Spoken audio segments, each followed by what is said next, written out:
evening. I'm Beverly Cosham. I'm chair of the board here, and we welcome you all to our annual public hearing. Oh. Young and old. Yes. I just heard a comment from there. Our public hearing for programs and budget. This is our chance to share our annual report, and you should each get a copy of the annual report too, which is beautiful. Lisa is my fan. This is for our annual report for the last calendar year, and we're going to discuss coming budgets. RCC Director Lila Gordon and RCC Treasurer Paul Thomas will go over our progress and plans and how they impact our budget. After that, we will listen to you, and then the board will move the instructions to the staff regarding preparations for the FY26 budget. Lila.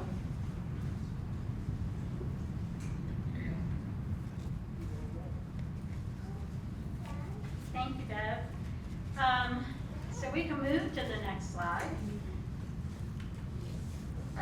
We have everybody all set? These are just some of the highlights from 2023, and the annual report goes into these in greater depth, so I'm not going to spill all the beans that the annual report contains.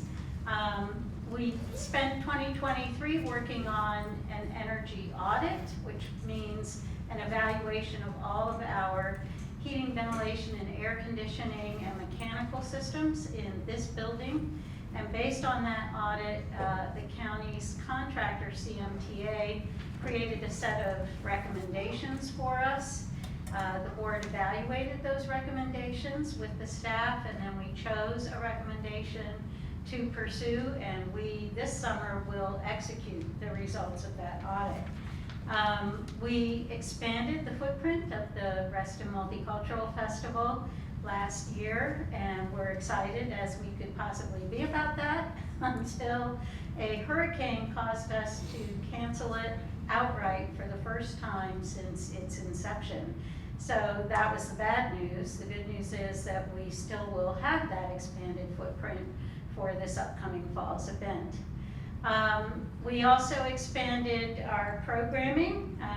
We spent a lot of time outside last summer. We expanded from 4 to 5 summer concert series, and that is in large part the reason and rationale behind the development of a new department at RCC, the Offsite and Collaboration Department, headed by Maggie Parker, who's here tonight.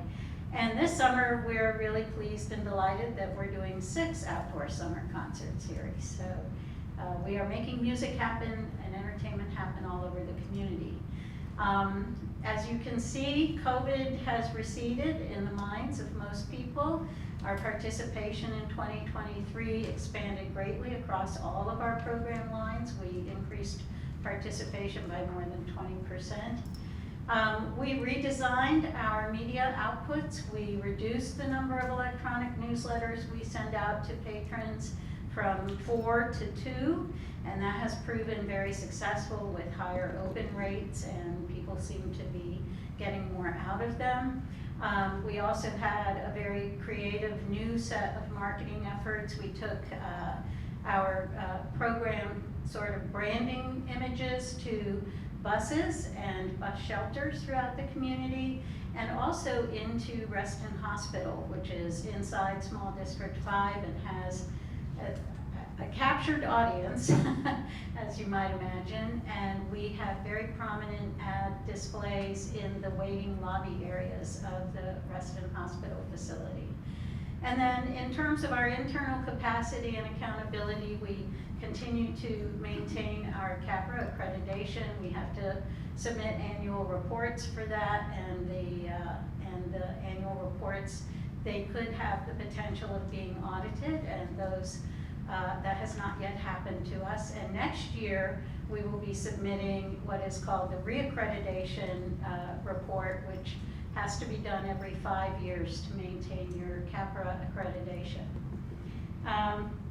We're going to go over the capital planning and budgets information, and then we're going to get your input, and then the Board of Governors will provide directions to the staff.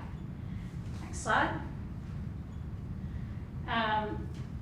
Partnerships and sponsorships are a real bedrock of how we continue to support our community's nonprofit ecosystem and our civic partners.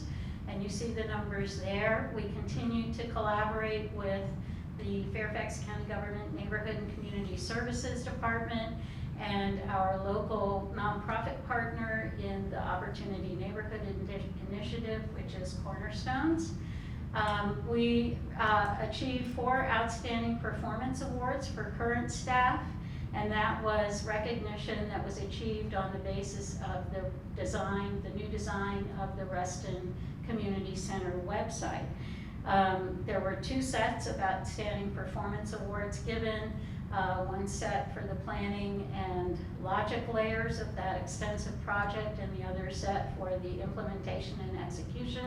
We had 2 former employees who also got OPAs because they were with us when we did those activities, but they are not with us anymore. So 4 of our current employees were recipients. We did have some major succession planning to do in the last year. 2024 will be my final year as the executive director of Reston Community Center. And so the board and I have been working on a succession plan for much of 2023 that we launched this January in 2024. And we have had, as many organizations are having, the departure due to retirement, and then also the departure of employees due to the fact that people switch jobs more often now. So succession planning is a big part of what managerial staff are doing. In addition to that, in the last year, we expanded, as I mentioned earlier, our organizational structure to have a new unit, the Offsite and Collaboration Unit, and we staffed that unit with 2 positions that were previously in our arts and culture portfolio and our leisure and learning portfolio that moved into the Offsite and Collaboration Department. Those are our community events director and our equity partnerships director. We've reclassified a position to serve as an offsite events manager as a full-time position, and then there is a 30-hour-a-week employee who will soon be hired as well. So we constantly review and organize the staffing and personnel capabilities of the agency based on evolving needs of our programs and services. Next slide. Oh, and one thing I want to point out too about personnel, we also established the position of accreditation specialist so that there is a full-time position that monitors and manages all of the evidence of compliance documentation that's required by accreditation and helps keep the staff on time and on task with respect to those activities. And that's Brian Gannon over here. So in our annual report, you will see that it is divided into the pillars upon which our current strategic plan is based. Those are, as you see up here. We develop these pillars of the strategic plan every 5 years. There's an overlap between strategic plans in a year when we conclude the current plan and evaluate whether we need to continue to pursue goals and objectives specific to the current plan or really recalibrate. So these represent the pillars that we are pursuing during this stretch of time and that seem to echo and affirm the needs of the community. In alignment with our strategic plan development, we also conduct a comprehensive community survey, and that work is done for us by the University of Virginia. And this year is that 5th year. We do it every 5 years. So that survey will be conducted by UVA's Center for Survey Research this month, actually. And they do it by doing a sample of Reston Small District 5 residents that are demographically aligned with the community.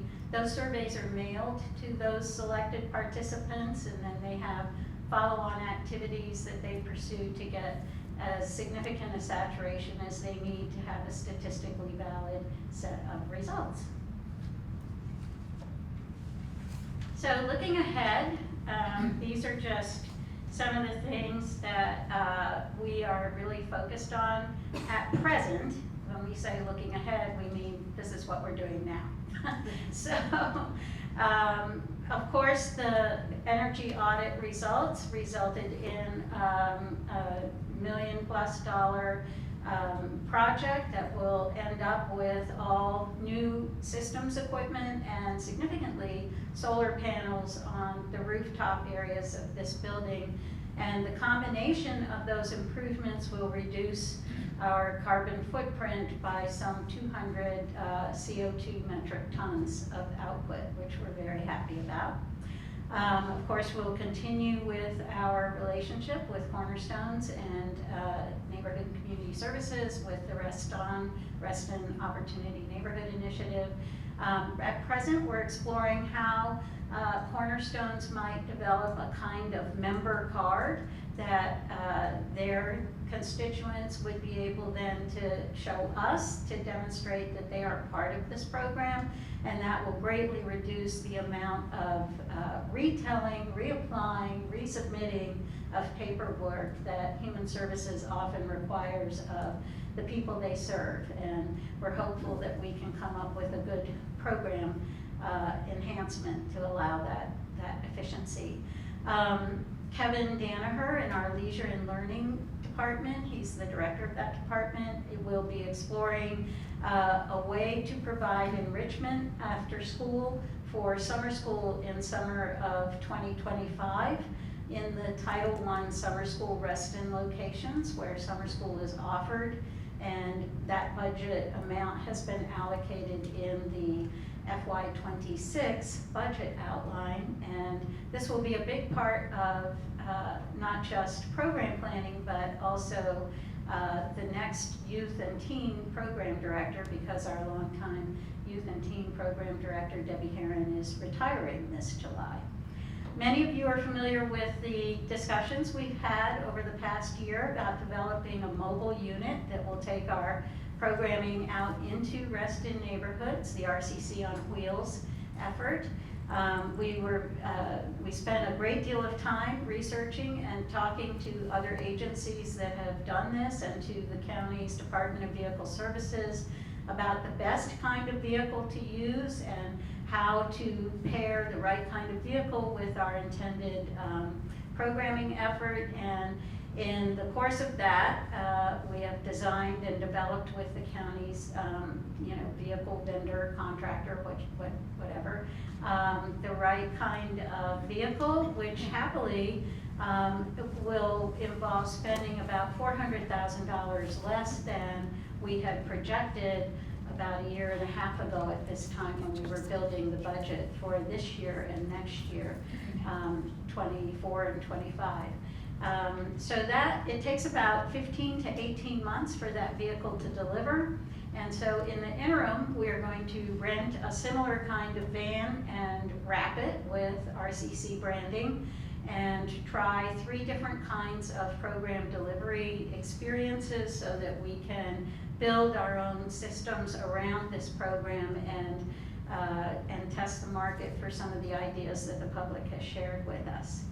And then we will be also expanding our marketing and communications efforts, and doing that involved taking a vacant full-time position that we will have reclassified, and that position will be a chief administrative assistant position that will be dedicated to the board support and to the executive director support, deputy director support, and human relations team supports that are involved in the agency at present. And that will release our current position that is vacant at the moment, that we hope to advertise shortly, for a public information officer who is really our agency writer for our marketing efforts. And that writer will be then full-time dedicated, not sort of a third time or 2/3 time, depending on the season cycle, to the marketing team, and hopefully that will help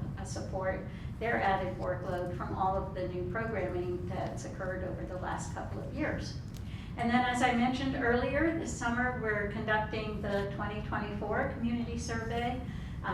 When those results are finalized, they are typically delivered to the board in January, and then a full report is made in the February annual engagement experience that we have to the community, and the final report, which is typically invaluable to our colleagues at Reston Association, at the Park Authority, at Neighborhood and Community Services, because it does address detailed questions and information about the community's leisure and recreation pursuits and what they hope. We are specifically asking about how people would like us to address the pressures, the programming pressures we're experiencing at our Lake Ann facility.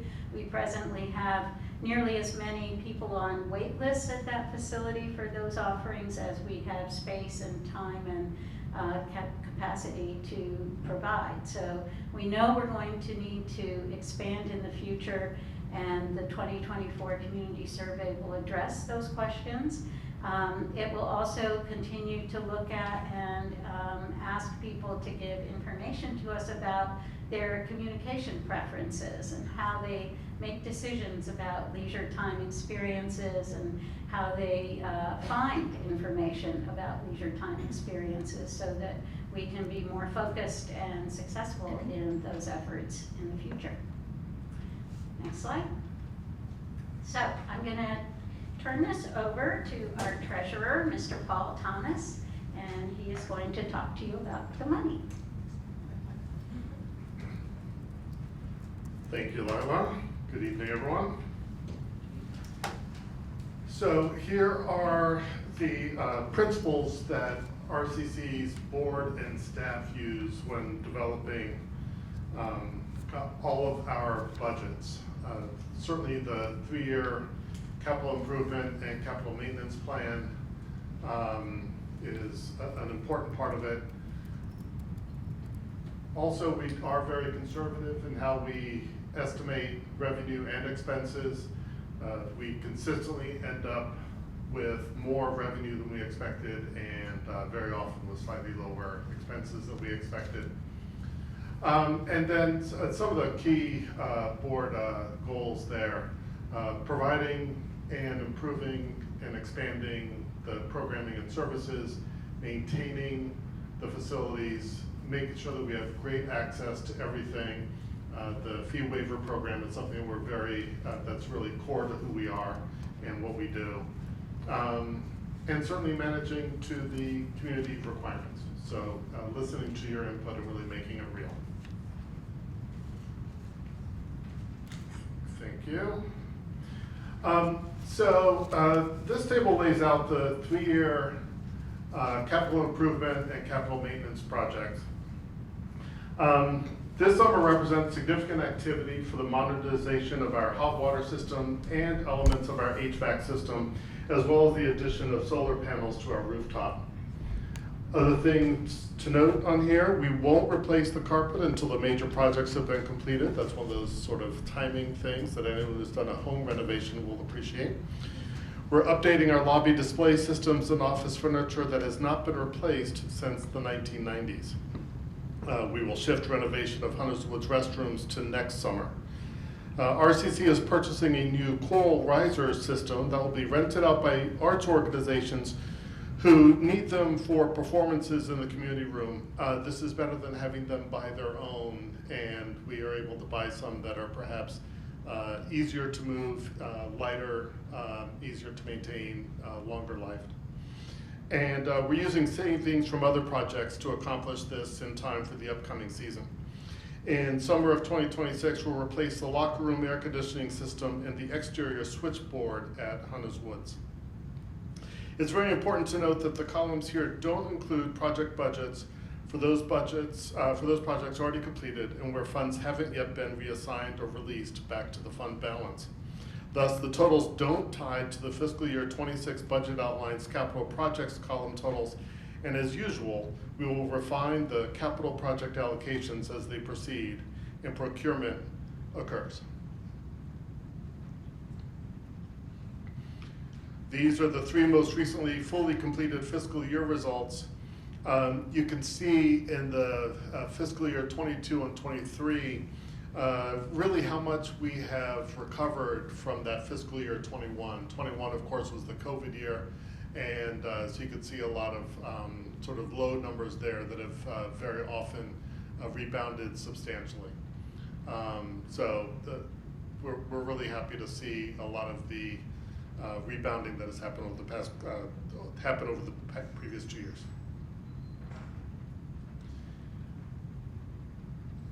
So now, important note here, the fiscal year 24 fiscal results won't be available until mid-July after carryover expenses are posted, which generally occurs in October following Board of Supervisor approval of carryover in September. The budgets in our monthly reports will be aligned with our fiscal year 25 expectations.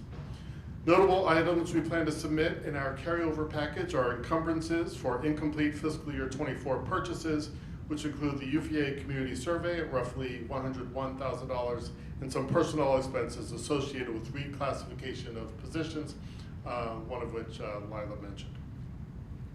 As noted, the capital projects reserve line increased in fiscal year 23. The board and staff anticipate that RCC will need to expand its facility footprint soon due to the unmet demand we already experience for our visual arts and fitness and wellness studio programs at RCC Lake Ann. In addition, that facility is a leased facility with a date certain for RCC to either own or vacate in 2039. We are aware of the increasing population we're serving, and that facility expansion may happen in a variety of ways, either replacing or enlarging on our RCC Lake Ann footprint by 2039, or locating space elsewhere in addition to RCC Lake Ann. Whatever the case, we used a 2022 current construction figure of $450 per square foot and a range of 13 to 18,000 square feet to consider the right capital project reserve ceiling number and set it at $7 million.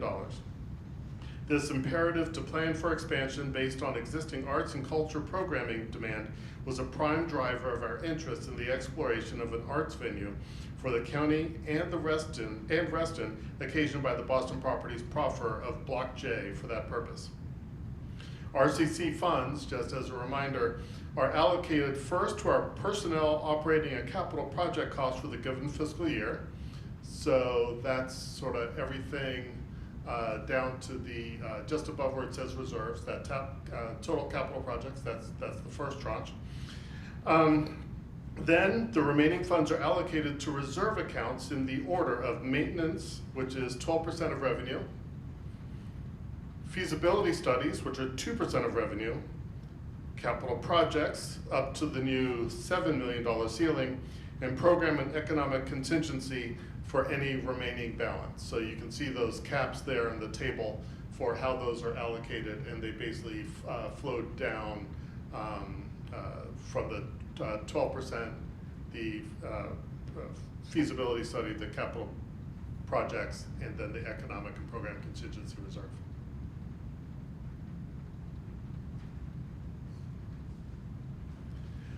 Personnel expenses associated with cost of living adjustments or pay for performance increases have not been rolled into this, so we don't yet know what those numbers are going to be as we move forward. So we have certain unknowns have not yet been pulled into this.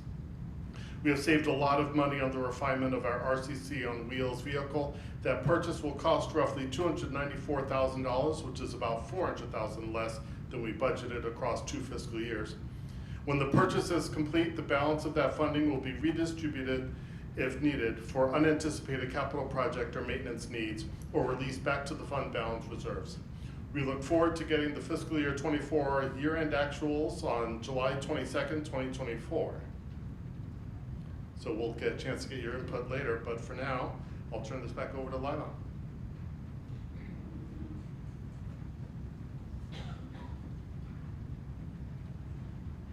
Okay, thank you, Paul. So this is the calendar of how we proceed in terms of the preparation and submission of the FY26 budget.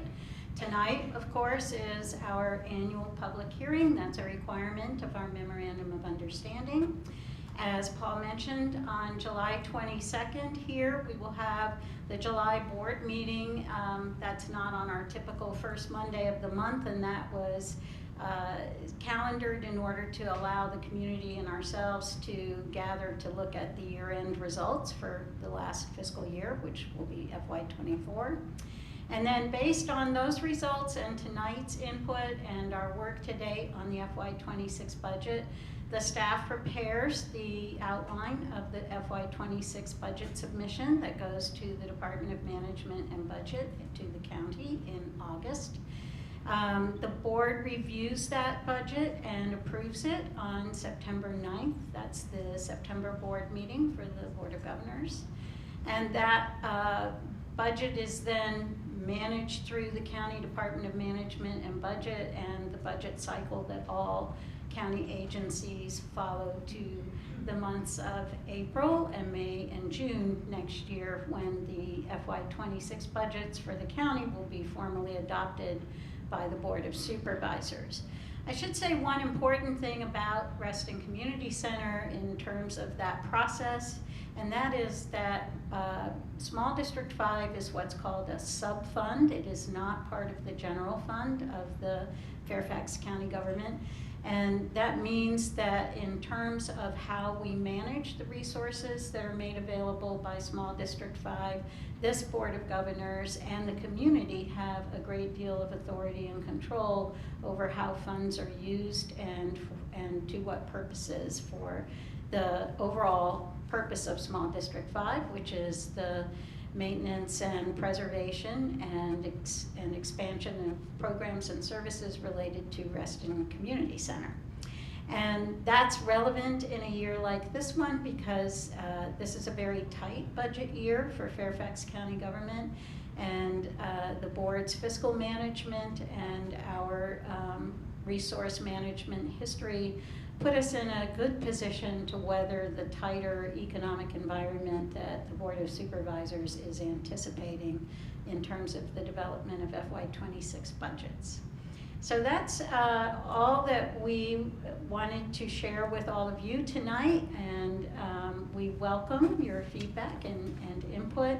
And Pam Leary, in fact, just before we get started with testimony, I'd just like to introduce our staff. We have Rebecca Wingert, who is our videographer, and she's making the recording of this meeting. Pam Leary, who is our Customer Relations Director, who you greeted when you came in. Lorna Campbell-Clark is our Communications Director, here behind you. Bill Parker, our Facilities Director. Brian Gannon is our Accreditation Specialist. Maggie Parker, our Director of Offsite and Collaboration. Kevin Danaher, our Director of Leisure and Learning, and Matt McCall, our Aquatics Director. So they are the reason that Reston Community Center has the reputation we have and the enviable high levels of customer satisfaction that we enjoy from our patrons. So thank you, all of you. And so now, for those of you who joined us tonight, if Pam, if you can just read, did anybody sign in and say, yes, you want to speak, or are you so moved at this moment? Susan was brave enough to start you off. Yay, Susan. Okay. Please just let us know if you're speaking as an individual or on behalf of an organization. We will time, but we're not rude, so take your time. I'm Susan Meeks-Bearstig, and I'm representing the Reston Corral. I'm here tonight to say thank you. As you mentioned, you've purchased choral risers for groups performing here at the Reston Community Center. And I want to tell you how meaningful that is. The risers that we have been using are nearly 40 years old. They don't have any railings, they're not safe anymore, and they're not really stable. Whenever we have a concert where the singers are really getting into it and they're moving and they're swaying, I'm up there saying, don't sway, because we have had a group borrow our risers and they swayed and they collapsed. So we have to be, we were very, very concerned about that. So I really appreciate you all stepping up and getting those. And it's not just choral ensembles that are going to benefit from that. The new risers are deep enough that orchestras, wind ensembles, brass ensembles can also use them. So thank you very much. And thank you to the staff. You guys are amazing. Just amazing. Thank you.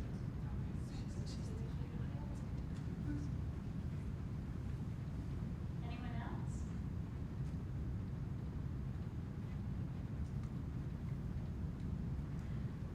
Well, we always feel like if people aren't beating down the doors to holler at us, it's a good thing. So I appreciate everybody coming and listening. We have a couple of motions that the board will have to execute, and one of them is to continue this process and direct the staff to move it forward. But the other one is to discuss and either mark up or accept as submitted the operating guidance memoranda, and I think you each were able to see a package of that. These quite possibly could be the most tedious kind of documents you could ever want to read because they really are the procedural backbone for the agency and how we conduct ourselves. And the board operating guidance memoranda are guidance memoranda that inform their work on a planning basis, a strategic planning basis, and a capital project planning basis. And then there are two other new operating guidance memoranda that we were provided the templates for by the Office of the County Attorney of Fairfax County Government. And these really are housekeeping policy interpretations into procedural language for us that guide the potential to do or to host an all virtual meeting for the community if we should decide to do that, and the potential for board member remote participation should that be required. These are based on changes to the law that occurred in the General Assembly last year, and that these two operating guidance memoranda have to be renewed annually, assuming there's no further change to the Virginia Freedom of Information Act. So this will be the first year that we will adopt the OGMs around virtual meeting and remote participation protocols.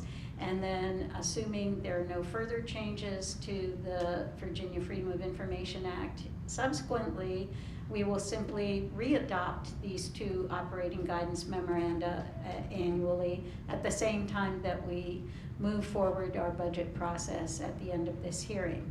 So unless you're riveted by discussions of operational guidance memoranda or motions to direct staff work, you're welcome to stay or go.